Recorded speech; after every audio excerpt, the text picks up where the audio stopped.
It's time for you to shut up and listen to the women who are telling you loud and clear, we are dying out here. But then again, you have TDS, so I understand. Because years ago, he was looking for dead people in a crowd, right? To me, I look at that, I say, that's concerning. I mean, sweetheart, if you're sending a guy nudes, it's not demure. I don't mean to be a prude, but it's not demure. Hang on, calm down, lefties. All you do on this show is play off social media algorithms to get people to fight. You lead with it in the cold open, and you get the click, click, clicks, and if you don't hit a mill, you never ask that person back. Well, today, one of the most powerful men in the world, facing disputed claims that he's past his best, joined an opinionated all-female panel to discuss the US presidential election. Elsewhere, President Joe Biden appeared on The View. Here with the real View, the uncensored View, is my all-star, all-female panel. Author of the hit new book, I Used to Like You Until, How Binary Thinking Divides Us, Kat Timpf. Host of the Bitchuation Room, Francesca Fiorentini. Conservative commentator and Kamala Harris fan, Louise Mensch.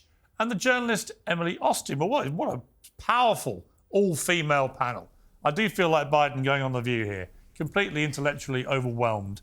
Let's start with Biden on the... I was joking, obviously. Let's start with Biden on The View today.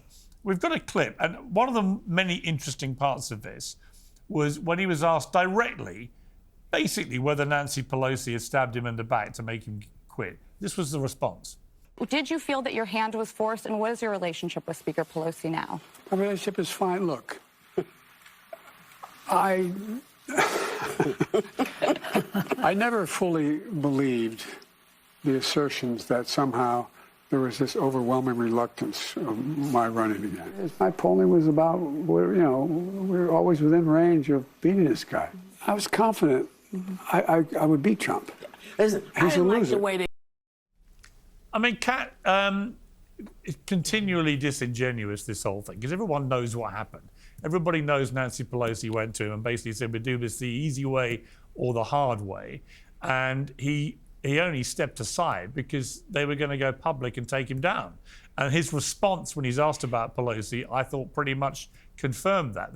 From what I've read, they haven't spoken since. Are they still just playing a bit of a game with everyone? I don't know. I think it seemed to almost indicate that he's afraid of her a little bit. Yes. I thought it was almost kind of adorable in a way. If someone had pushed me out of a presidency, I probably wouldn't be as nice about it, which means that whatever way he was pushed out is something that still affects him. I've always been, I disagree with her on so many things. I think that she's corrupt for so many reasons, but you do have to respect the level of power and fear that she instills in people. Yeah. She's extremely powerful. People are terrified of her. She runs things, and she does it with a sweet little smile. He still won't say anything. He's still saying, I think it also is quite sad that he's still saying that there's no evidence that, he couldn't have beat Trump, when really we all saw what happened. You know, it's interesting. Because there's another clip which I'll play, which is where Whoopi Goldberg calls Trump a bug, and then Biden responds. Take a look at this. Then he just wouldn't go. He was like a bug. He just kept being there. He was like a bug right there. Zzz. So you felt... You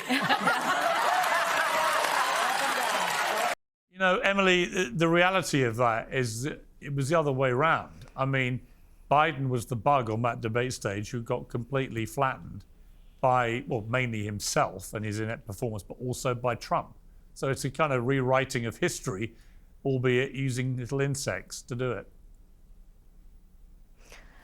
I think it's safe, we can all agree, bipartisanly, that we knew what to expect come this interview. It was a very softball, fluff piece, non-hard-hitting interview that basically flattered Biden.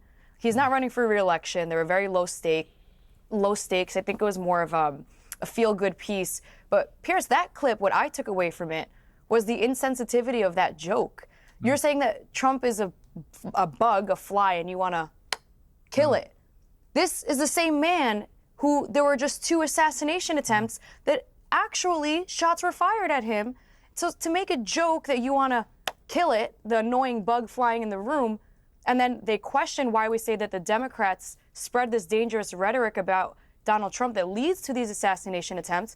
That's the proof of exactly what it was. Now, the worst part is Biden did that so innocently, and he wasn't keen and sharp enough to understand how badly timed that joke was. You know what, Francesca, I hadn't thought of it like that. It's just happened.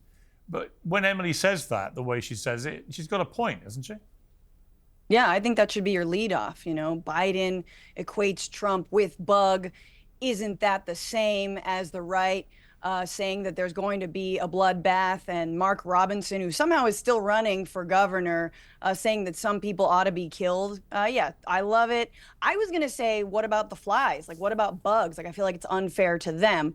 But I guess Emily just, you know, she only reserves those analogies when it comes to Palestinians. That's tight. Yeah, obviously this was going to be a softball interview. It was a softball interview, and people have to pretend and rewrite history. I mean, the thing about Biden, and this is really sad, is he was like, the polls were showing I was pretty good. No, they weren't. They literally weren't. And he sounded so Trumpian when he was like, well, the polls I've seen show me ahead. They weren't showing him ahead. And that's why, yes, Nancy Pelosi, super agree with Kat, right? Like, don't agree with Nancy on a lot of things, but she is a tough see you next Tuesday. And when she wants something done, she gets it done. It's either the easy way, or I don't even want to know what the hard way was. I feel like it involves her Manolo Blahniks and a tray of baked ziti. Whatever it is, it's scary. So yeah. And the thing about Pelosi is this, she wants to win. And that's the thing about like a good politician. They do the thing that helps them win. Unless obviously you're JD Vance or Donald Trump. But like, other than that, if you're smart, you try to make the moves to get you to win. Getting Biden to step down was a move to get Democrats to win. All right, Louise, let's play another clip. This is where he talks about being at peace with his decision, which actually he didn't take. But let's watch it. It was only 2 months ago that you decided to step aside from seeking re-election, putting your country first above any personal ambition, and passing the torch to the vice.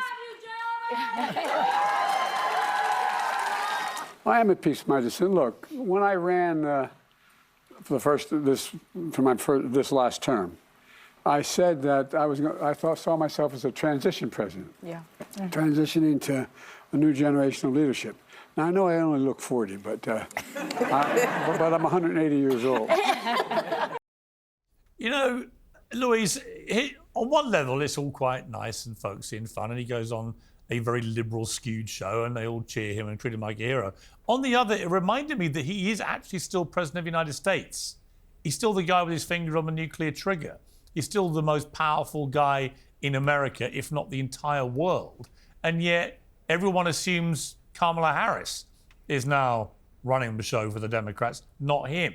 It's such a bizarre situation, isn't it? And it brings me to what I suspect might be not massively far-fetched, which is this growing theory that the big October surprise may be that he stands aside in October and allows Kamala Harris to assume the presidency to get her over the line. It's possible. I would be very surprised if he did that. He clearly didn't think that he should have been forced out of the race. I don't think he was dodging the question. I think he was admitting it, that Pelosi pushed him out of the race. That's what he was saying. I didn't buy what she was selling me, that I couldn't win. So I don't think he's going to give up the last few months of power. And if he does, I don't think it will have an effect on the race at all. Kamala Harris has got an unusual advantage here. She's got half of an incumbency advantage, and she doesn't have to go and be vice president. You know, Joe Biden's in the White House. He's taking care of business.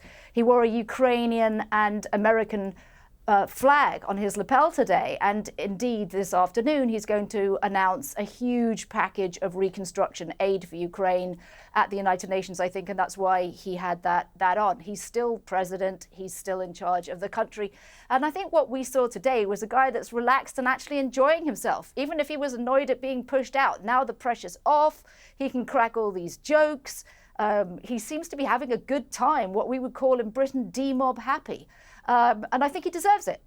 I hope he does enjoy these last few months in power. I would be really shocked if he walked away from that voluntarily. Yeah, but it's not, you know... Or even involuntarily. The thing is, Kat, it's not like, you know, this is...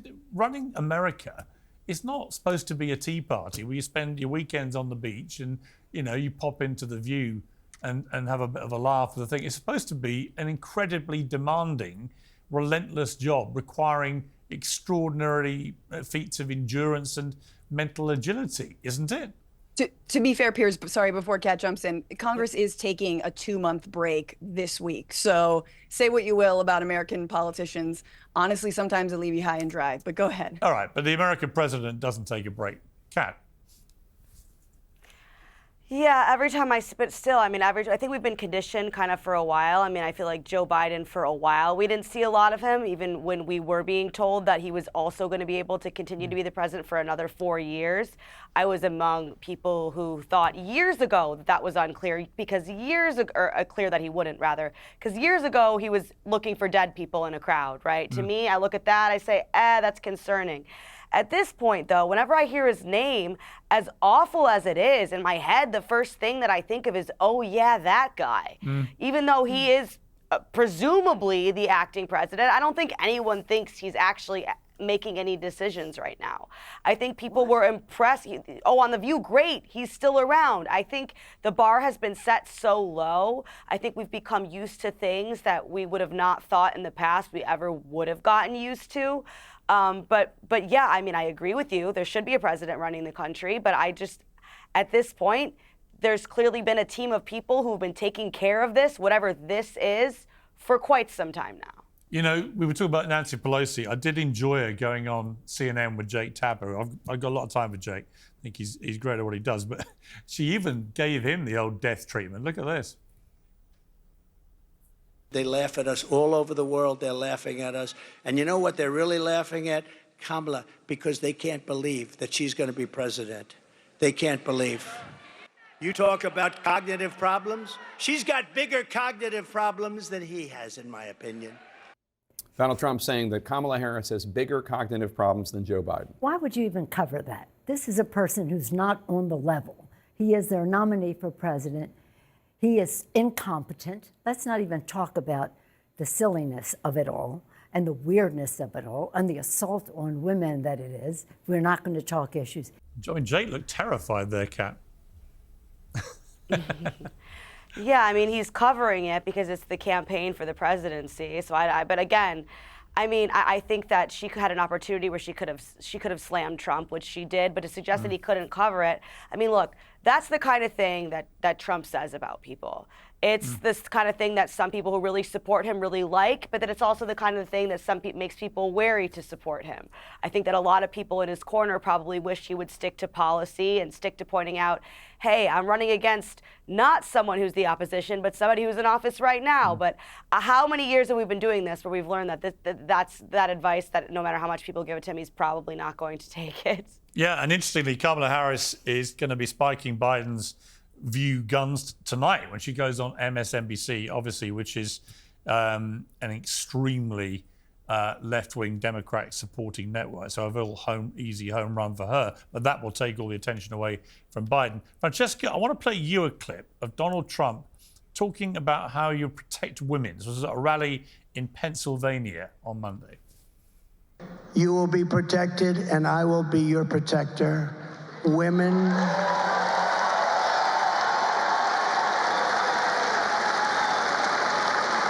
Women will be happy, healthy, confident, and free.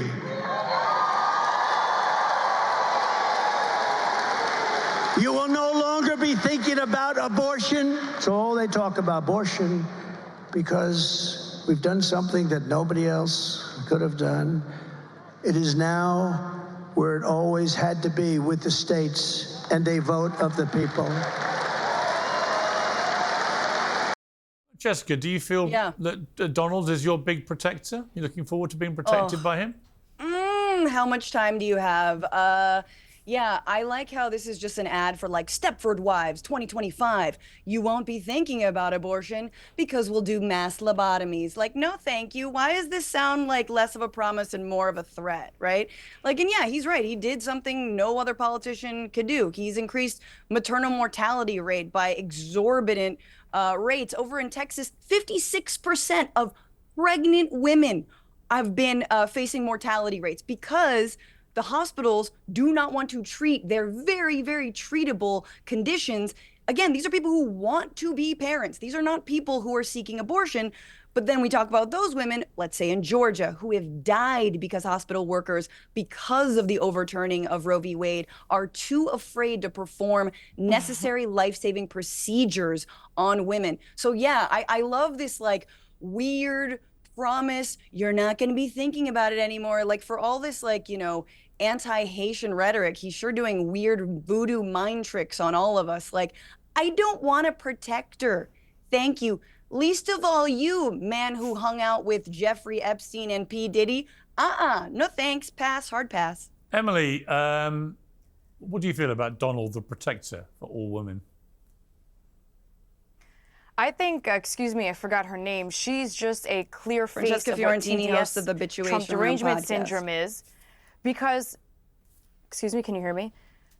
She's a clear portrait of what TDS is, because you have Donald Trump, who everyone claims wants to get rid of abortion, who wants to violate women's reproductive rights, go out there and reassure everyone. Like he said numerous times, I do not plan on taking this right away from you. I will protect you. Women do feel unsafe today. The whole country is in a state of lawlessness. So here he is reassuring you that everything's going to be okay, but somehow you'll manage to spin that into something negative and make a comedic skit out of it when this is exactly what the people need to be hearing. But then again, you have TDS, so I understand. Louise, what do you feel about Trump? I mean, look, there's no doubt that for every woman that doesn't like Trump in America, there's pretty much a woman who loves him. That's what all the polling says. I mean, that's so unscientific, Piers. That is such a load of that's not what the polling horsecraft, says. dude. If I could just, that is not what it says. There is a you huge just literally lead woke for up and Kamala pulled that Harris out of the amongst sky. women. Wait, there is a huge lead for Kamala Harris among women. Absolutely huge. In fact, that's what Trump opened with. I gather that some women don't like me. I don't know why. I think I'm great. Well, thanks, Captain Bone Spurs. But I don't need you. The real Trump derangement syndrome is thinking that Trump could protect anybody. And if you want to talk about seeing dead people the way that Kat did the other day, Trump literally said, bring back Johnny Carson to the Tonight Show. The man's been dead for years. You see, Can but you that's imagine okay. But if that's it was Joe Biden who did that. Hang on. That's a classic example of where the Trump loathers get so deranged they deliberately misrepresent what actually got said and what happened. I watched that clip in its entirety, and he knows Johnny Carson's dead. He was making the point, I wish we had Johnny Carson to bring back. He never said That's he not thinks what he's... he said, Piers. He never said he thinks He he's said, still alive. "Bring back Nobody Johnny watching Carson." it. That's a direct Nobody quote. watching it thinks Trump thinks he's still alive. But it's a bit like the he's gonna. I did. It's a bit like the bloodbath thing, right? He's Isn't it? It's a bit senile. like the bloodbath thing, where He's we're all senile. led to believe by Kamala Harris in that debate that Trump warned if he doesn't win, there'll be a bloodbath, and we all have this imagery of wow, everyone's going to be dying, and then Yeah, you we have remember. this imagery Hang of, on, like, what hang happened on, on January hang on, 6th. calm down, I mean, lefties. do you remember and what then, calm happened? down, Wasn't and then it? you remember Was it a that actually he tour? was talking about a I think it was a bloodbath tour, in huh? the automobile industry. Very different. Kat, let me ask you this. You've written this brilliant book. Everything I could read your stuff for the next 20 calendar years on repeat, because you are such a refreshing, different voice out there. And you've written the perfectly timed book. I used to like you until how binary thinking divides us. And we're seeing a bit of that in this debate today. For those who haven't read the book, and if they haven't, they should go and buy it. In fact, you end at the end by saying, by the end of this book, you'll be reminded of this reality and also see how the more divided and tribal and polarized we become, the more we'll lose. We'll miss out on opportunities to connect or even collaborate, all while people in power over us turn us against each other for their own gain, which is so true. But we've got to a place, driven and fueled by social media, I believe, where tribalism is so intense that even when people are presented with clear factual evidence of what they're saying is wrong, they're not going to deviate. They don't care about facts. And as a result, the hostility between people over stuff in the news, whether it's Trump or Ukraine or Israel, whatever it is, it's so intensely aggressive and unpleasant that we see families breaking up over this stuff. You know, friends and families being split in two. Yeah. How have we got here, and what's the solution? Yeah, I'm glad I wrote this book at this time, even though it is a risky book to come out with during this time when everybody just wants to hear about how bad and evil the other side is, therefore making them automatically good just because they're not on that side. This book is really a guide for how to talk to people who might have written you off. I talk a lot about my own personal experiences. I get really vulnerable about things in this book that I've never talked about before. Because I do think vulnerability is going to be a key way out of this. I think we need to be able to see each other as human again. We got to be willing to show that we are human. But at this point, it's just one single viewpoint or association. People say, oh, I see that. That tells me everything I need to know about you. And that's just simply not the case. I'm somebody who I get yelled at by both sides all the time because I'm not on either side. I think that there definitely is Trump derangement syndrome, but then there's also Trump derangement syndrome, where any criticism of Trump automatically means you have Trump derangement syndrome. Yes. And I have very strong views about specific policies. And my policy views and my views sometimes put me at odds with Republicans. Sometimes they put me at odds with Democrats or Republican politicians or Democratic politicians. And if people hear me say one thing about a specific politician, they're like, oh, well, then you're with that side. And we are losing so much in our relationships with each other, but also our freedoms, because the more divided we are, the easier we are to control. You know, I completely agree. I'm a bit like that. I don't park myself into either the right or left camp. I like to take everybody on, challenge their opinions, have good debates, have debates like today, where you get people with very different views come on and talk to each other. And I'd like to think at the end of it... you're being so... Go on. You're so dishonest, dude. You're so dishonest, though. Because all you do on this show is play off social media algorithms to get people to fight. You lead with it in the cold open, and you get the click, click, clicks. And if you don't hit a mill, you never ask that person back. You literally play the game that Kat is decrying. And I think that I love the idea, especially I love Kat's book and the way it targets women, because specifically women are the ones who it's like, if we say one thing that you don't like, I hated you from the beginning, right? Women are extra vulnerable to this, especially online. But Piers, stop pretending like you think there's something wrong and we can't. Why can't we reach across the aisle and hold hands? Because your whole algorithm is based on it. Your whole model is based on it. Francesca, it's a lovely statement that will get you lots of clicks from your followers, and that's why you've just delivered your little monologue. However, it's based on wait a minute. I'm here on this panel You've had your for say. free. It's based on an entire. It's based on a false premise. I do not have nearly the following that you do. I'm just trying to point out your own hypocrisy. You don't normally get 1 million views for me, but I still invite you back. So that can't be true. I do it as an act of charity because I like you. I check the sets. You know I crush. You know I crush, Piers. I like having you on because you're so annoying. Same. Piers, can I add something? Yes. I wanted to respond to Louise. And Louise, you know I adore you. I just really happen to think it's a little pathetic that a lot of the left will use complete fabrications about Trump to support their narrative, to support their policies, to support Kamala Harris, rather than using her strengths. You know, Both if you feel like she sides has any, please go ahead and about the amplify other them. side. They would. Okay, I'll give you a clear like example. The Haitians are eating cats and dogs, the those View kinds sent, of fabrications. I'll back it up with facts. I'll back it up with facts. No, they both do. I'm pointing out a specific example from The View today. So they spent an entire segment talking about the filibuster that is going to be debated between the 6 of them, whether it should be removed or not to protect women's reproductive rights. They wasted an entire segment talking about something that Trump already said he wouldn't do. So, and if you think that helps Kamala Harris, it does, but you're lying about something that Donald Trump had said and done. And my point is that how come you need to resort to lies instead of things that Kamala has as strengths? They're saying they're going to get rid of the filibuster because Kamala says it's not what Trump's going to do. Kamala says that she will bring in a national abortion measure permitting abortion, just like Roe. Before Roe was overturned, she will legislate it. It will be a law. And she is saying that we'll get rid of the filibuster on the positive side so that you can't stop me from making abortion a national right. And I can tell you as a Harris supporter, all I want all day long is for Donald Trump to talk about abortion. Please. Keep talking about it. But when you Please, do talk about it's a winning issue for us. But Louise, when people talk about when people talk about Trump and abortion, I constantly hear from Kamala Harris and everyone on the left and the Democrats that Trump wants a national abortion ban.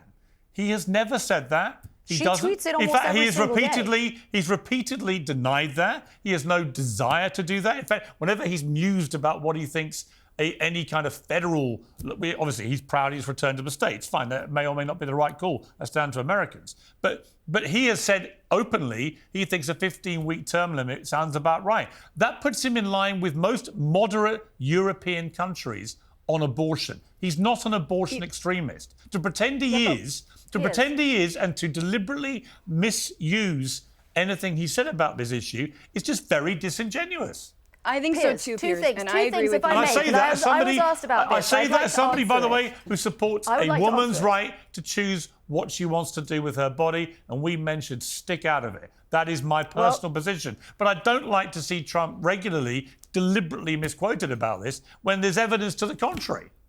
Piers, can I just say something? He picked J.D. Vance to be his vice president. He Yeah. is an elderly man. Any way you cut it, if he dies in office, just of natural causes or whatever, J.D. Vance becomes the president. And J.D. Vance has said on the record many times that he, Vance, supports a national abortion plan. Now, it doesn't matter fine, then whether say it Trump about does or J.D. not, Vance. Piers. Then fine, Piers, and quote J.D. by sending Vance. it back to the, Don't but he's on pretend the it's ticket. Trump's. Don't He's pretend on it's the Trump's ticket. position. But he's And never by- committed it doesn't to matter veto whether it. Trump Do you know says what it I'm or saying, not. Piers? He sent He's it never back said- to the he's been States, asked if he would and that veto means it. Well, that the other women thing, in by the way, Texas the other thing, Francesca, Women in Texas are hang on, dying the other thing, because they're being Francesca, denied abortion. the other thing Francesca Let likes Louise- to, the other thing Let Francesca Louise loves to, finish, though, hang because I on. think it's a really important The other thing point. Francesca likes to bang on about is the way Trump has personally packed the Supreme Court with conservative judges. And you know what I think? Why didn't the Democrats get their act in order and persuade their judges on that court to step aside when they could have Mitch replaced McConnell them would with like a younger word, people? you could The truth understand him is, through you his allowed gobbling. yourselves as a party to be lassoed by people who went on way too long, and that created an opportunity for Trump to pack the court, as the Democrats would do if they got the chance every single time. That's right. They Don't attempted lose. to, Don't except lose elections. Mitch So we're not going to McConnell lose this one. prevented Obama from confirming Merrick Garland, and I think what Louise is saying is, look, you can imagine, okay, a second Trump administration, what would it be like? What would it be like for women? We don't have to.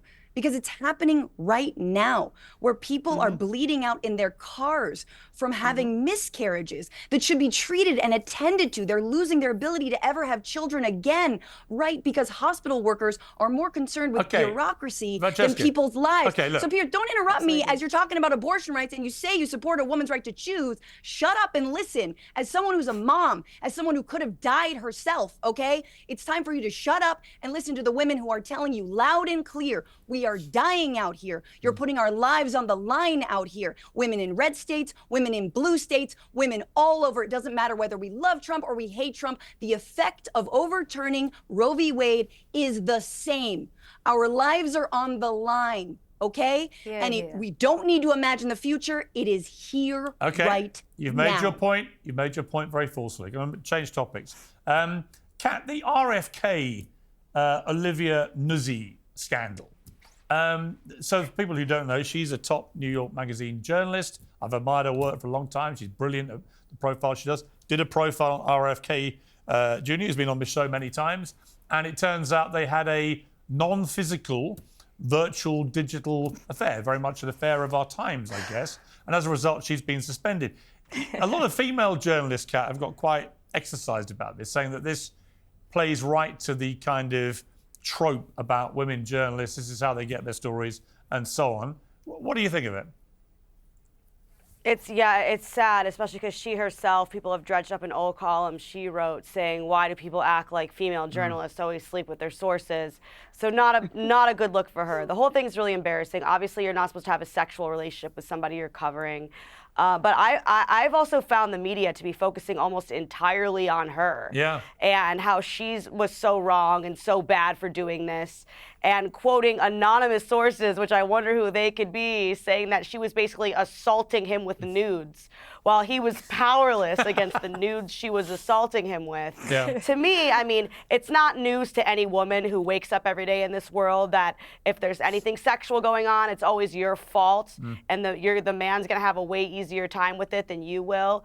But I think obviously what she did was wrong, but let's not act as if this 70-year-old accomplished man who also is married and shouldn't have been doing that. If that was my husband, it wouldn't be, oh yeah, it was all just over the phone. He would still need to find another place to live. Well, I think that is what's happened with her fiance, isn't it? Both can be true at once. Yeah.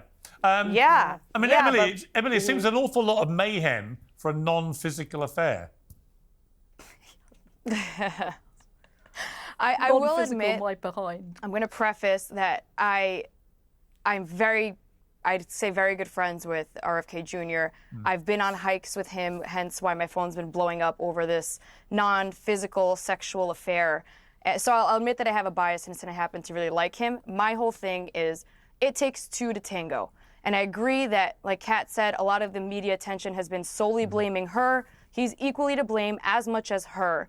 I feel like, though, the reason that that's happening is because, as Kat pointed out, she wrote this article. Why does everyone think that all the journalists have to have this affair? So now you look like an idiot. Now you're a hypocrite.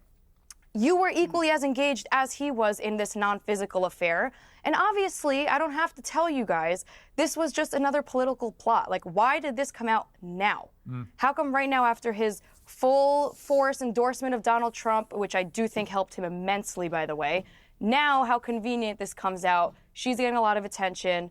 He's not getting a lot of bad attention. I think they're both equally to blame.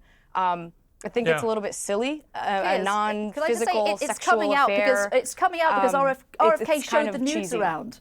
That's why it's coming out. It's not a plot against RFK. It came out because he passed around her nudes, which she ridiculously said were demure. I mean, sweetheart, if you're sending a guy nudes, it's not demure. I don't mean to be a prude, but it's not demure. That's just it. It's not. And this is the only time I'm going to go on your show and I'm going to defend RFK Jr. because I cannot stand the man. I think he's a Russian puppet. Actually, I love RFK Jr. And I'm also a big fan. I love him. And I he think doesn't have an ethical obligation not to sleep with a journalist. She's the only person here that had an ethical obligation, a professional obligation. He didn't have one. It's up to him, and it's between him and his wife. Francesca, quite frankly, and her ex-fiance. Well, okay, but Francesca, if you read, as I did, the RFK profile before and after this scandal, there's no evidence in there of any bias. In fact, the opposite. He called it a hit job at the time. And they're now going through everything else to see if there was anything in any of her reporting throughout that period which could be construed as some kind of conflict. If there isn't, are we all being too censorious here? I mean, she's a brilliant writer. When I was running a newspaper, I found the most talented journalists I had all had pretty lively private lives. The two things were they were correlated. Yeah, but Piers, if you were her boss, I think she's got to go. And it's crazy because we're at a time in journalism when there are very few jobs. I know so many young journalists who are struggling, and that we know the industry is dying. It's been dying every which way from Wednesday. And yet you have this, and she's on leave. She's not fired immediately. Come on, she'll be fine. She'll start a Substack. It'll be chill. I don't think it's a great look for her, considering we know how much love he has for dead animal carcasses, to be he also liked my nudes, a little bit too much dead whale on a beach, that's the vibe. I just can't imagine wanting to spit game to this 70-year-old serial philanderer whose second wife killed herself because he found a journal of all the women he had slept with. This guy is scum. I mean, I don't know, you might like some of his political positions, but interpersonally, yikes. Let's end with Ellen, because Ellen DeGeneres is back with her Netflix stand-up special. The reviews have been slating it as an exercise in self-indulgent apologetics from a superstar who still doesn't get it. And there is one of many funny clips in there, not for the reasons she thinks. Let's take a look. And I'm impatient, and I'm demanding, I'm direct. I'm a strong woman.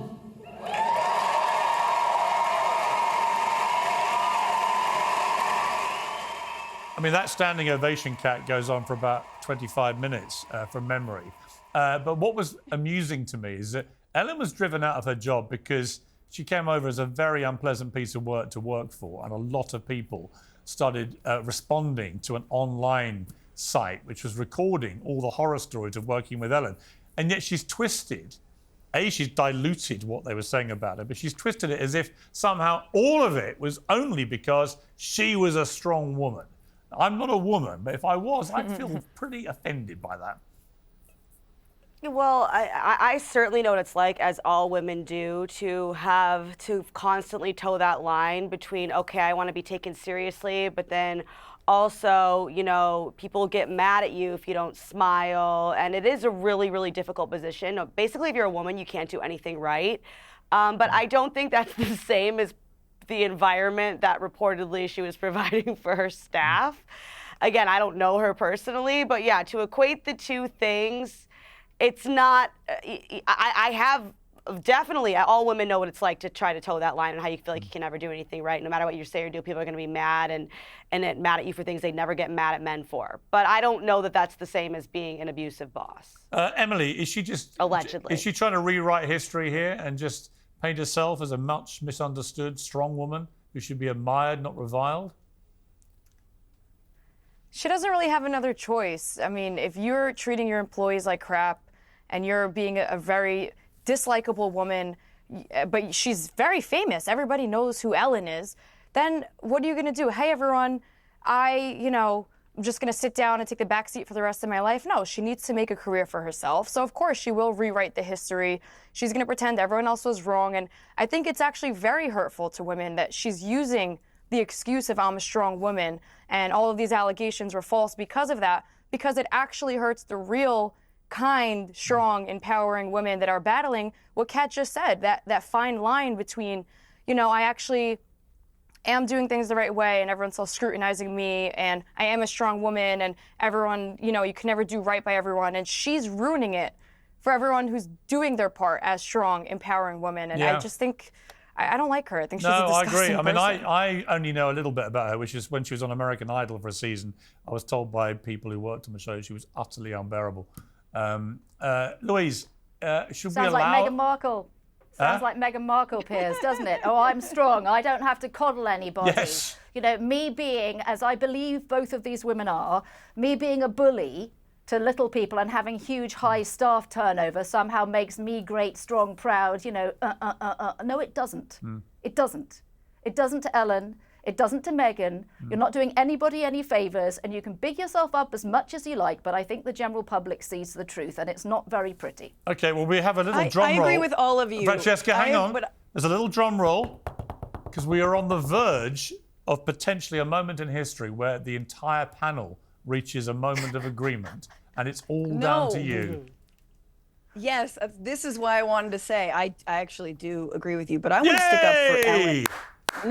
No, wait. Let's stick up for Ellen. Because men get to be utter dicks all the time. Men get to do whatever they want. They get to be awful bosses. They get to be completely, and they get exposed for it. They get to leer. No, they don't. Oh my God, how many? Why don't you ask P. Diddy how it's going? The Me Too movement missed all the low-level creeps. Like, what about the dude at Walmart who's just like leering after his stock workers? Like, what about that guy? Let's take that guy down. Does it ever cross your mind that some women might also be awful? Present company accepted. Yes, Piers. Oh, yes. Occasionally, there's some a Margaret women are awful. Thatcher. Some blokes are awful. You gave us some her, guys by are the great. way. You're looking at Your one. people. Some blokes are awful. Some women are great. You guys are great. Some women are dreadful. That's it. That's life. Panel, we reached agreement. I'm so happy I brought you all together. Kat, I'm going to mention your book again because it is brilliant. It's called I Used to Like You Until How Binary Thinking Divides Us. Cracking book, perfectly timed. Love having you on Uncensored. Please, all of you, come back soon. Even you, Francesca, who spent half of your time destroying the host as you best possibly could. I'll take it as a compliment. Very fine line between love and hate. Thank you all very much. Thank you. Thank you.